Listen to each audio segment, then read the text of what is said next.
ஐயோ எஸ்கேப். ஏய் சிவா நில்லு நில்லுடா. சொல்றத கேளு நில்லு. இப்ப நீ என் கையில மாட்ட அப்புறம் அவ்வளவுதான். நில்லுடா. நிக்க போற இல்லையா?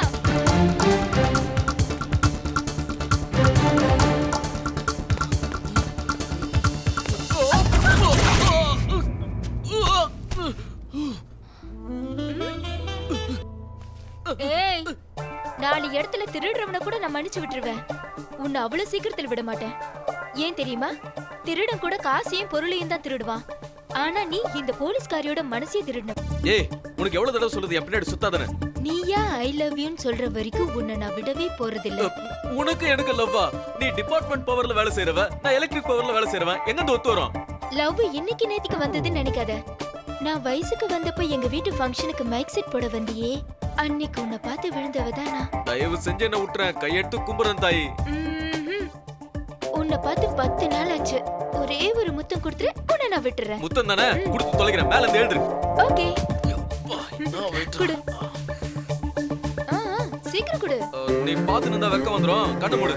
ஹை கண்ணை மூட சொல்லி லேசா எஸ்கேப் ஆளனா? உனக்கு நம்பிக்கை இல்லனா இந்த மைக் நான் சம்மந்தம் இல்லாம மைக் குடுக்குறேன்னு பாக்குறியா? போலீஸ்க்கு தொப்பி எவ்வளவு முக்கியமோ அந்த அளவுக்கு எனக்கு மைக் முக்கியம். இந்தா இப்ப கண்ணு மூடு. ஏதோ சொல்ற. குடு.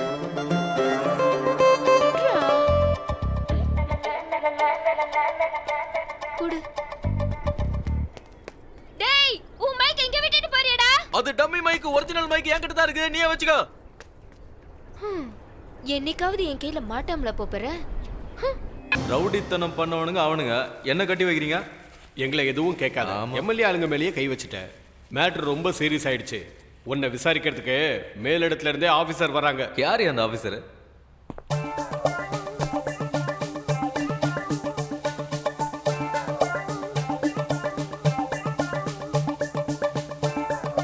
உனக்கு எவ்வளவு திமிரு இருந்தா நீ அப்படி பண்ணிருப்ப? அவங்க அடிச்சாங்க, அதான் திருப்பி அடிச்சேன். ஏய் நீ எவன அடிச்சா எனக்கு என்ன? நான் அந்த கதையை கேட்கல. அன்னைக்கு நான் உன்கிட்ட ஒரு கிஸ் கேட்டதுக்கு என்ன சொன்ன? கண்ணு மூடிக்க சொல்லிட்டு ஏமாத்திட்டா ஓடி போற. இப்போ ஓடி போய் பார்க்கலாம். அன்னைக்கு நீ கொடுக்காம போன முத்தத்தை இன்னைக்கு நானே.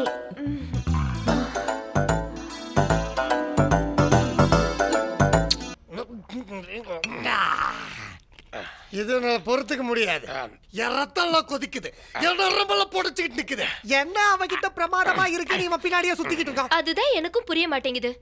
நான் ஒருத்தி அவன் பின்னாடி சுத்திட்டு இருக்கேன், அவன் என்னடானா அவ பின்னாடி சுத்திட்டு இருக்கான். என் நிலைமைய கொஞ்சமாவது யோசிச்சு பாத்தீங்களாண்ணா? வருத்தப்படாத, உன் காதல் சக்சஸ் ஆகும். இந்த தண்ணி மேல சத்தியம், பிஸ்லரி வாட்டர் மேல சத்தியம் பண்ற. இது மேலடா உனக்கு என்ன ஹெல்ப் வேணாலும் கேளு, இவன் செய்வான். நீங்க என்ன பண்ணாலும் அவனை வழிக்கு கொண்டு வர முடியுமா? வழிக்கு வர வச்சுட்டா நான் கேக்குறது நீ கொடுப்பியா? அது நடந்துருச்சுன்னா நான் என்ன வேணாலும் செய்வேன். அப்படின்னா ட்ரெஸ்ஸை கேட்டு எதுக்கு அரைச்சேட முழுச சொல்லி முடிக்கலையே. அரைக்குற அம்பட்ட வேலை செஞ்சா இப்படித்தாண்டா உதவுறோம். இதோ பாருமா, நீ எப்போ பார்த்தாலும் காக்கி சட்டையை போட்டுக்கிட்டு ஸ்டிஃபா லட்டி உருட்டிக்கிட்டே வருவேன். அது இல்லைனா ஜீன்ஸும் பனியனும் போட்டுக்கிட்டு வரேன். இப்படி இருந்தா எந்த ஆம்பளைக்கு தான் பிடிக்கும்? அதுக்கு நான் என்ன பண்ணணும்? அப்பப்பவாது நீ பொம்பளையா மாறணும். என்ன சொல்றீங்க? இந்த மாதிரி ஃபுல்லா கவர் பண்ற பேண்ட் பனியனை தூக்கி எறிஞ்சிட்டு சின்ன பிள்ளைங்க மாதிரி ஃப்ராக் போட்டுக்கிட்டு ஷேம் பப்பி ஷேம்ங்கிற மாதிரி வந்து நிக்கணும். அந்த ட்ரெஸ்ல உன்னை பார்த்த உடனே சும்மா சிலு சிலுன்னு அடிக்கிற காத்துல சிவா கலகலப்பாயிடுவான். அவன் கலகலப்பாயிட்டா நீங்க கொல கொலன்னு ஆயிடலாம்.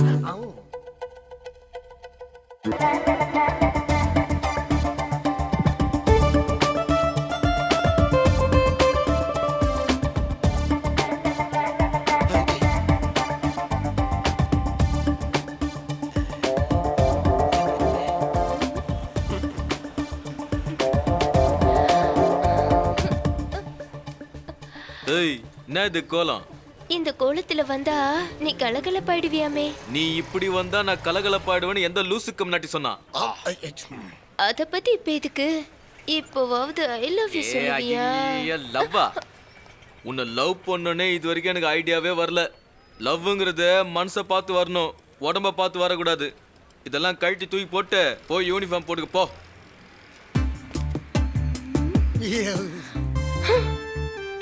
இப்படி பத்திரகாளி மாதிரி முறைச்சு பார்க்காத. அவனுக்கு பிடிக்கிற மாதிரி ட்ரெஸ் போட்டுவான்னு சொன்னா ஊருக்கே பிடிக்கிற மாதிரி வந்திருக்கியே. இப்ப எனக்கே ஒரு மாதிரியா தான் இருக்கு. வாய் மூடுங்க. லவ்னா என்னன்னு தெரியாது உங்ககிட்ட வந்து ஐடியா கேட்டனே என்ன சொல்லணும்? தப்பா எடுத்துக்காதமா. அந்த சிவாவை ஏதாவது செஞ்சு உன் வழி கொண்டு வரணும், அவ்வளவுதானே. இன்னொரு கோட்டை கரெக்ட் பண்ணேன்னு வச்சுக்கோ, ஐடியா கொட்டு. ஓகேவா? ஒன்னும் கொட்ட வேண்டாம். எனக்கு யூனிஃபார்மே அழகா இருக்குன்னு சிவா சொல்லிட்டாரு. அவரை எப்படி கரெக்ட் பண்ணணும்னு எனக்கு தெரியும். என்ன மாமா இது ஓசி கோட்டை திட்டு ஊட்டி முடிக்கிச்சே. பையனை வீட்டுக்கு கூட்டிட்டு வந்துட்டியா? நேத்து காலையில தான் கூட்டிட்டு வந்தம்மா. இந்தாம்மா உங்குலுசு. பையனை ஜாக்கிரதையா பாத்துக்க. என்னம்மா வட்டிக்கெல்லாம் காசு கொடுக்குற பொழுது? அதெல்லாம் ஒண்ணு இல்லடா. அவ பையனுக்கு உடம்பு சரியில்லை, அதனால அவசரமா பணம் வேணுங்கிறதுனால கொலுசை எடுத்துக்கிட்டு மார்வாடி கடைக்கு போயிட்டு இருந்தாங்க. அவங்கள பார்க்க பாவமா இருந்துச்சு. வட்டி எதுக்கு தேவையில்லாம கொடுக்குறீங்கன்னு நான் தான் அவங்களுக்கு பணம் கொடுத்தேன். நான் எவ்வளவோ சொல்லியும் கேட்காம கொலுசு என்கிட்ட கொடுத்துட்டு போயிட்டாங்க. சேட்டுங்க ஊரை விட்டு ஊரை வந்து வட்டி கொடுக்கறதே பொழப்பா வச்சுக்கிறானுங்க. அதுல ஏமா மண்ண போடுற? ஏண்டா சொல்ல மாட்ட? இருந்த வேலையும் போய் செலவுக்கு பணம் இல்லாம அந்த ஜோதி கொலுச ஹீராலால் சேட்டுக்கிட்ட அடமான வச்சிருக்கு. அவ பகல் கொள்ளக்கார மாதிரி 10 வட்டிக்கு எடுத்திருக்கான். அவனுக்கு நீ பாவம் பாக்குற. இவங்களுக்கெல்லாம் பாவமே பார்க்க கூடாதுடா.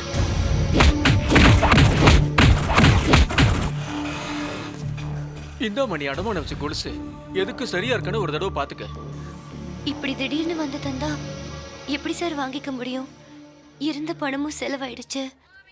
இப்ப என்கிட்ட பணமும் இல்லையே. வேண்டாம் வேண்டாம், நீ பணமே தர வேண்டாம். இந்த கொலுசை மட்டும் வாங்கிக்க. இல்லைன்னா இந்த ஏரியால நான் கடையே நடத்த முடியாது. பாக்குறதுக்கு நல்ல பொண்ணா தெரியறியேன்னு நகையை வாங்கிக்கிட்டு காசை கொடுத்தேன். உனக்கு சிவாவுக்கு சம்பந்தம் இருக்குன்னு தெரிஞ்சா நிச்சயமா சொல்றமா இந்த நகையை வாங்கிருக்கவே மாட்டேன். உங்களுக்குள்ள 1000 கருத்து வேறுபாடுகள் இருக்கலாம், அதுக்கு நான் தான் கிடைச்சன. என் கடையில கொண்டு வந்து நகையை வச்சுட்டு என்ன இப்படி மாட்டி விட்டுட்டியே. எல்லாம் என்னோட போராத நேரம்னு சொல்லணும்.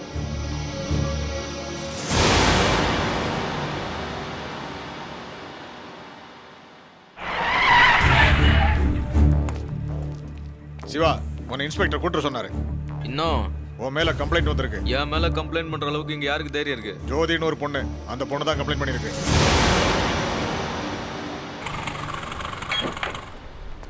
மேடம், இங்க ஜோதிங்கிறவங்க யாரு? நான் தான். நான் எல்ஐசி இன்சூரன்ஸ்ல இருந்து வரேன். இறந்து போன சூர்யா சார் இன்சூரன்ஸ் போட்டிருக்காரு. அதுக்கு நாமினியா உங்க பேர் தான் போட்டிருக்காரு. இதை கொடுக்க அவங்க வீட்டுக்கு போயிருந்தேன். அவங்க அப்பா அம்மா தான் சொன்னாங்க நீங்க இங்க இருக்கீங்கன்னு. இதுல ஒரு சைன் பண்ணுங்க மேடம்.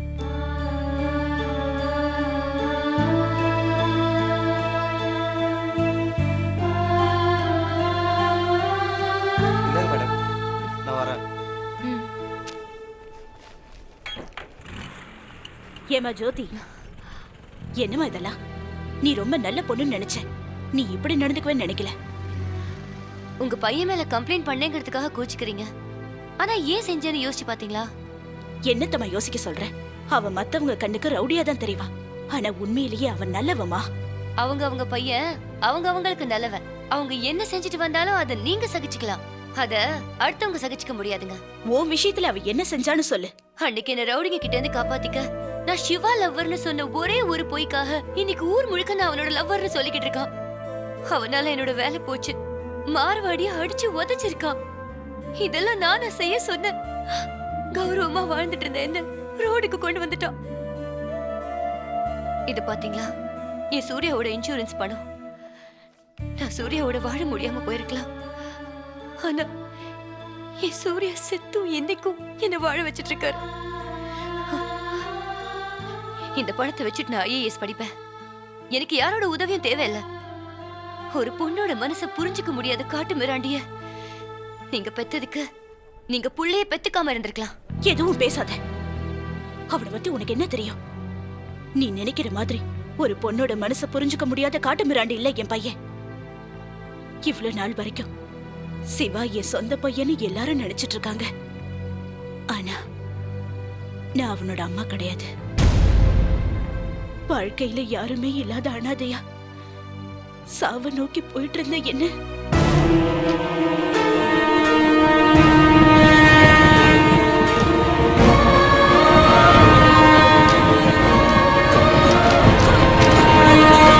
சாக விட.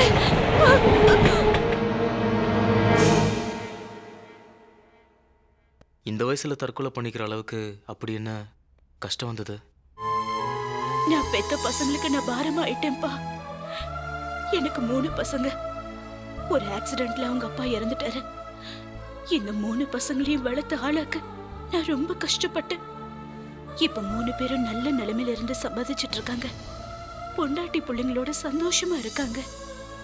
ஆனா இன்னைக்கு அவங்க சந்தோஷத்துக்கு இடையூறாவும் அவங்களுக்கு பாரமாவும் நான் போயிட்டேன்ப்பா.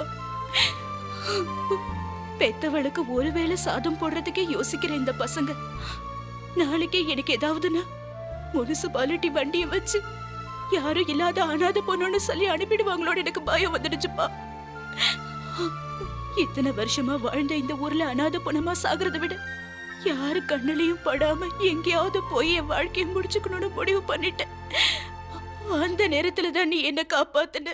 நீங்க 3 பிள்ளைங்களை பெற்றிருந்தோம், யாரும் இல்லாத அனாதையா இருக்கீங்க.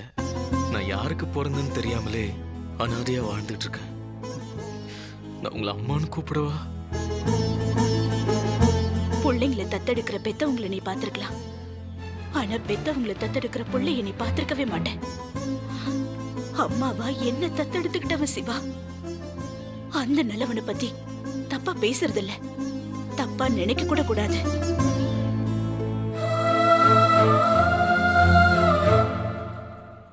ஏமா, உங்க சௌரியத்துக்கு கம்ப்ளைண்ட் கொடுப்பீங்க, உங்க சௌரியத்துக்கு வாபஸ் வாங்குவீங்க. நாங்க என்ன வேலை வெட்டி இல்லாதவங்களா? யோ, இங்க என்ன 9 to 9 வேலையா கிழியுது? ஏய், வாய மூடுறா.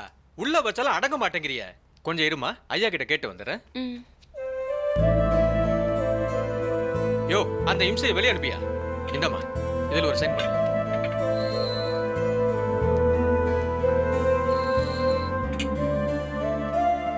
உங்க அம்மா வந்து சொன்னாங்க, அதுக்கு தான் கம்ப்ளைண்ட்டை வாபஸ் வாங்கினேன்.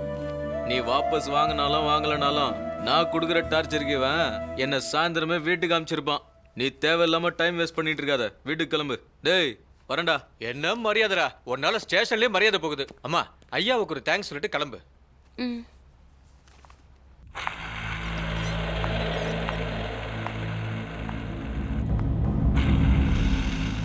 என்னதான் சுத்தினாலும் கடைசியில சுத்தின இடத்துக்கே வந்து நிற்கும். இது பந்துக்கும் பொருந்தும். ஸ்டேஷன்ல பார்த்தது மறுபடியும் ஸ்டேஷன்லயே பார்க்கிறோம்.